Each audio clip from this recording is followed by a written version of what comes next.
Welcome back to ESCXTRA, and today we will be discussing the grand final of all national finals, really, the mother lode, we should actually say. It's the Festival di Sanremo in Italy. This week we'll be staying up until way past midnight and bedtime for most of us, so we decided to sit together and go through the top favorites of Sanremo.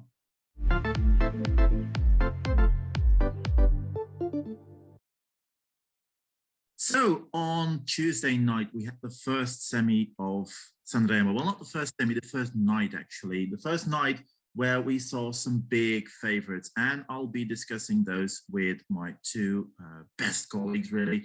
Sami is here and Maria is here. So let's go through night one of Sanremo. And let's start with the big favorite. It's been destroying Spotify. It has won the press vote on night one. Sami, what do you think about Mahmoud and Blanco and their song Brividi? Well, it's of course great that there is at least one big hit from Sanremo. I'm sure the other songs will catch up soon, but of course Brividi is smashing the Spotify charts. On YouTube it has over 3 million views. For me, it's not that exciting. I love the performance. I love the energy and the chemistry they bring as a song. It's just another good Italian ballad. I don't think it brings anything new to the table, but it does what Italy does best.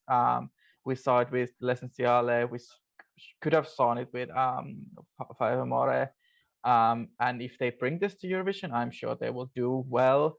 I'm sure Mahmoud. I think there was a lot of expectations, and also I think there was a lot of pressure on Mahmoud. But I'm happy that it all turned out well. And of course, seeing Blanco there, he's just a young guy and already this big success. It's great. As a song, I said, for me it's not my favorite, but if it goes to Eurovision, I'm sure Italy will do very well in the final. Absolutely. Now, about going to Eurovision, that's a long way from now. But Maria, some people have said that Brividi isn't instant enough, that it's not an instant hit. It needs to sort of grow on you. Would you agree to that? Well, yeah, actually, this is exactly my case, I guess, because I didn't rank it like my first. Maybe I was expecting something else, even though, like, I know that Mahmoud is always great, but sometimes it's just like there are some sort of maybe expectations when you know the artist already. I mean, I like the song, but it still needs maybe a little bit to grow on me, I guess. And I'm just a little bit thought like maybe it's not really like how to say Eurovision fit, maybe. I don't know. It's like a little bit out of that. I don't mean it is bad or something. It's really great song, but it's just a little bit like another type, and it really needs some time maybe to grow to it. Yeah, I would actually agree to everything you said. I prefer to Soldi, but then again, I think I might be one of the fans who like Soldi the least out of all Eurovision fans. So, I prefer Brividi, but it doesn't quite do it for me. Something that did do it for me on night one was La Rappresentante di Lista with their song Ciao Ciao. Ciao Ciao, are you saying goodbye or are you welcoming that song, Maria? Definitely welcoming. That was my fave, actually. I really liked their song last year, and I was really excited to see them back. And they didn't disappoint me here. So I think it's overall it's my favorite. It's just like it has everything that we actually needed for the song. So yes, it's catchy enough. It's very like sort of original in this way. So this is just perfect for me. No need to grow. Sami, of course, Eurovision is taking place in Italy. When I heard Ciao Ciao for the first time, I thought that will definitely set the home crowd on fire if that goes to Eurovision. Would you agree? Absolutely, and I think the easy dance moves help as well. I think that's the best part of the whole performance. The performance, if it goes to Eurovision, has to change. I think it was bit lame compared to the song. I have to agree with Maria. It's my favorite song of the whole Sanremo this year. It's been stuck in my head ever since I heard it the first time on the evening one, and I've been playing it on Spotify ever since. It's just fun song. It's not too Eurovision in a way. Like you can expect a song like this in Eurovision, but when you talk about Eurovision, you don't first say, "Oh, there's 20 songs like Ciao Ciao." It's really unique. I don't know if it will do as well as Privity if it goes to Eurovision.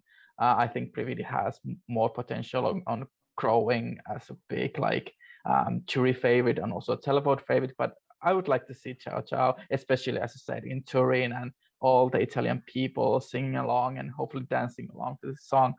I'm really hoping that even it wasn't on the top of the press jury, that the televoters will like it more than they did. And yeah, I at least I will play it a lot after Sanremo, even if it doesn't win the contest. Yeah. Now, Thank you. a song that I don't think I'll be playing again, and I was really surprised to see this so high up on the press vote list. Dargen D'Amico and Dove Si Balla. I tweeted the first night of Sanremo, and I was just completely baffled at everything this was, and especially with the live orchestra. It was not my thing. But it did really, really well. Sami, can you explain to me how on earth that could happen? I think the studio version of the song is much better. If you didn't listen to it, I think you should. Overall, I think all of the performances on the stage of Sanremo, they are not working as well. I love the orchestra, but when you listen to the studio version, you kind of hear the melodies better than with the orchestra. I think with Darken, what stood out was the outfit. As with many of the artists in Sanremo, I do like the song. I don't think it's going to win, but yeah, I don't know. I kind of see the appeal of the song, and yeah, as with so many of the other songs in Sanremo this year, this is another song that I will play from Spotify rather than watching the performance all over again. Maria, will you also be playing Dove Si Balla after Sanremo? Well, I don't think so, actually. I still also question this third place, to be honest. Well, that's also really a big question how it actually did it. Even though, like, by the way, I didn't catch up on time with the songs, and I started with the Spotify playlist. So I heard the studio version first, and I wasn't impressed. And then I saw the live, and I was like, no, it's really not that. Yeah, so I'm not sure I will be playing this. I mean, it's a nice song, but for me, it's like really one-time one. So definitely not the winner here.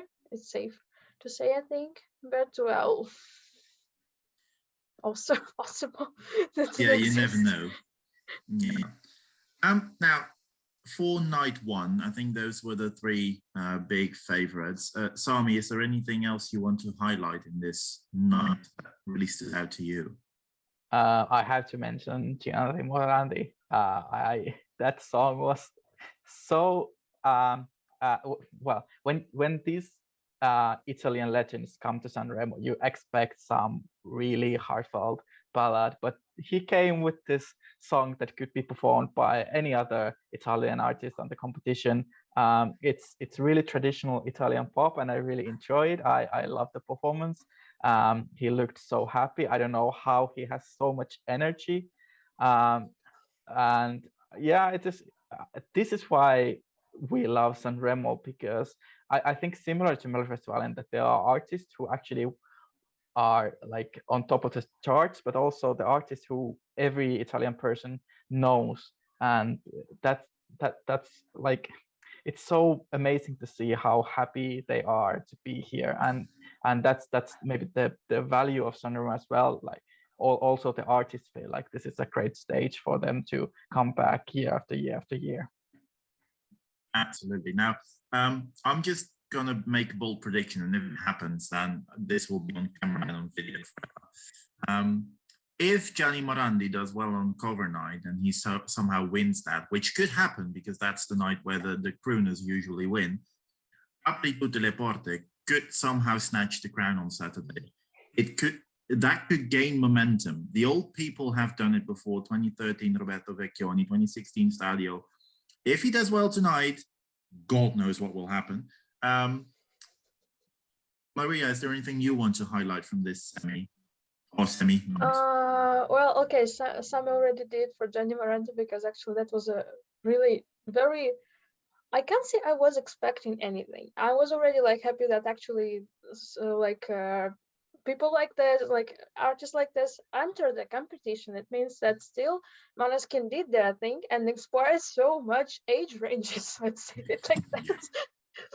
Yeah, so I was really happy, and I really liked his entry, and I think like fourth place, like very deserved, and even maybe even higher. Maybe we should replace it with Dargan somehow. Yes. Yes, and also I don't know actually why. Oh no, it's not. That's not about that. Okay, I was thinking now I was wrong. Noemi actually impressed me a lot. It was a really strong performance, and I think she can do really well in the final. I mean, I liked her song before, and so like in previous editions, and this one is just like no exception. So I think if she could win somehow, I would be really happy too. Absolutely. Ti amo non lo so dire has been written by Mahmoud, and you can actually hear that. You can hear the Mahmoud vibe in the song. Some people have said it would be better suited to someone with a silkier voice like an Elodie or Malika Ayane, but I really love Noemi's voice with that. So yeah, Noemi to Eurovision. Let's do that. Yeah. But first we discuss, yeah, I think it's a 6th go at Sanremo. It's her time to win for now. Let's move on to night 2, where we had some big Eurovision stars once again. Iva Zanicki entering the stage at 82 years old, looking 42 and making us all feel busted. But we need to talk about the actual winner of the press vote of nights 1 and 2, an Italian superstar who's won Sanremo before and is now back. O forse sai tu, The Power Is You, Elisa. Maria, what did you think of Elisa's song? Well, I really like that. Very powerful performance, and I think touching maybe enough. Like I really like her. I really like her voice overall, and I think this is very strong chances actually to finally make it to win it. Yes, I mean, just I actually agree with the first place of this night. Because just perfect actually. Yeah, I think so. Sami, perfect, ship it off to Eurovision right away. Well, I wouldn't be surprised if it goes to Eurovision. Again, it's not my favorite. Yeah, impressive vocals, really beautiful song. But yeah, I don't know. There's this, you enjoy listening to it, but it doesn't grab your attention on the first listen, and it's not a song that I would go back to. I'm sure if it goes to Eurovision, it will do well. Said with many of these songs, and especially Italy, like they will always do well with Italian ballad, and this one could do well as well. Compared to Previdi, I think I prefer Previdi. Even again, it was my favorite, but from these two, I think Previdi had more emotion and more maybe a like chance to crew on the big stage. Whereas this song, I can't see a lot of potential like staging ideas for this. It's just a beautiful song, but I don't think there will be a big performance around it. No, absolutely. I think it's absolutely stunning and beautiful. But whether it will survive the storm that is Eurovision usually, I'm not quite sure, but I love it, and I think it's perhaps the best thing they could do to finally send Elisa to Eurovision. Now she's finally at Sanremo, go ahead and send her. Someone who went to Eurovision but didn't go through Sanremo to do it, the only one since their return to have that fate and then finish bottom 3 or bottom 5 or wherever she ended. Emma Marrone is back again. Ogni volta è così. Francesca Michelin was suddenly conducting the orchestra, and the hug between the pair afterwards was absolutely iconic. Sami, what did you think of Emma's performance? It's better than her Eurovision entry for sure. It was powerful, and as you said, Francesca being there and everything. Someone tweeted that it felt like a duet, even it wasn't, but there was so much chemistry between two of them, and so much love and so much power. And it was amazing to see. Emma is stunning, and again, one of the biggest artists from Sanremo. I'm not sure if this should go to Eurovision. It's again a song that stands well alone, but when you put it in the 25 song final, I don't know if it will stand out from those. But it was amazing that we experienced this moment between her and Francesca on the Sanremo stage, and I can't wait to see it again and again on the next 2 nights. It will be amazing. Maria, La Mia Città in 2014 didn't do that well for Emma, even though she was the big superstar of the Italian music scene back then. I think she still is. Can Ogni volta è così be her redemption on Eurovision, you think? Well, the song is amazing, but if we're going like for personal preferences, I think La Mia Città was a little bit better for me, like maybe more energetic, maybe. Well, it had some like special vibes to me. And as for this song, I mean, I liked it, really liked it, but it's maybe a little bit forgettable to me now, because I'm just trying to remind myself a little bit just some parts of the song, and I a little bit struggling and keep mixing it up with Elisa's one. I don't know how. So I don't know if how like everyone else is feeling about it. Like the song is good, but not that like remarkable. Maybe just like really about just a semester said like about standing out. Maybe it's not really the case. But for Emma, I think that's a very good comeback. Yeah, absolutely. I think it is. And I have to admit, I love the song, and I've listened to it on repeat today. But when I keep trying to hum Sanremo songs now, all my head is doing is ciao ciao. That's all it's doing. So that's all the Italian I have room for up here right now. So moving on to another surprise in this semi, Dito nella piaggia and Donatella Rettore. I think her first name is Donatella.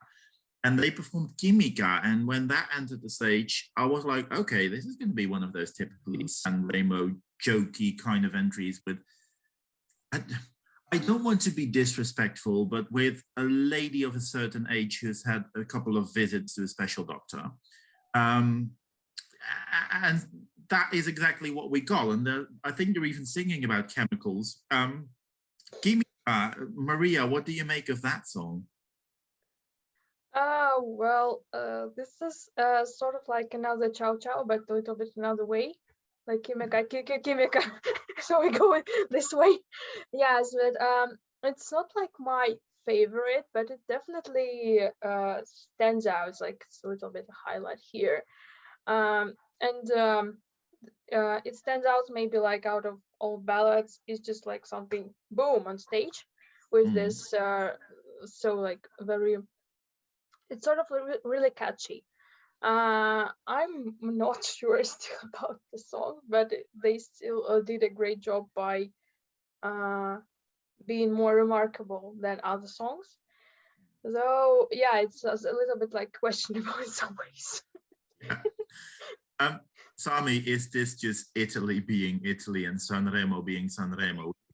I mean, you as a Finn, you know that old people sometimes enter these shows and get themselves sort of a second career, but this is typically Italian, isn't it? Absolutely. As much as we need beautiful ballads with amazing vocals, we need songs like this. And yeah, I agree that with Ciao Ciao in my head, the other part of my brain is singing to this song. And yeah, it's a song that because we all know that Sanremo lasts quite a few hours, this is a song that wakes you up in the middle of it. And yeah, I just, what I wish is to see how this song would be on the Eurovision stage. I don't want it to win Sanremo. I don't think it should go to Eurovision, but I wish I could see how it is staged on the Eurovision stage. And yeah, it's just a fun song, and this is what Sanremo is for as well. It's not going to Eurovision, but I'm really happy that it's part of this 25 song set. Yeah. I think if it gets to Eurovision, Retora will just be like Esma Recepova in 2013. No idea what on earth is going on behind her, but I'll just have a blast for 3 minutes. So can't wait if that happens. Now, I also came across their music video. This is something. It is something. Yeah, it is. Watch it. Watch it. I think there are some gestures in that will make you question. There's something with this and that, and you can just picture it yourself. Maria, is there anything else from this semi? I keep saying semi. From this night that you want to highlight as one of your favorites? I think one of my favorites here is Irama, even though like it needed to grow a little bit, to be honest, because when I heard it for the first time, I just a little bit just like maybe drifted while listening to it, but afterwards I started to get the vibe, I guess.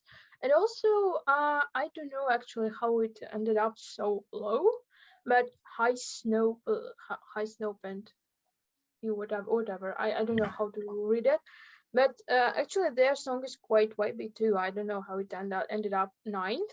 Maybe live performance wasn't as good as I thought, but they seemed fine to me. And their song is quite good too. So I think this I would highlight this for sure. Who with Abikura Ditte. Indeed a good song. Sami, is there anything you want to highlight from this night? My second favorite on the whole competition is Gian Giovanni with Farfalle. He was the first one up on the second evening, and it was already my favorite of the whole show then, especially the studio version, but also the live version. It's one of the only songs in this year's Sanremo that I actually like to watch as well as listen on the studio version. It also didn't do that well in the ranking. I don't think it will do well in the final either. But I think it's a really good song, and I think he's doing a really good job in Sanremo. And again, it's one of the songs that I will keep on my playlist for a good while after Sanremo's final. Yeah.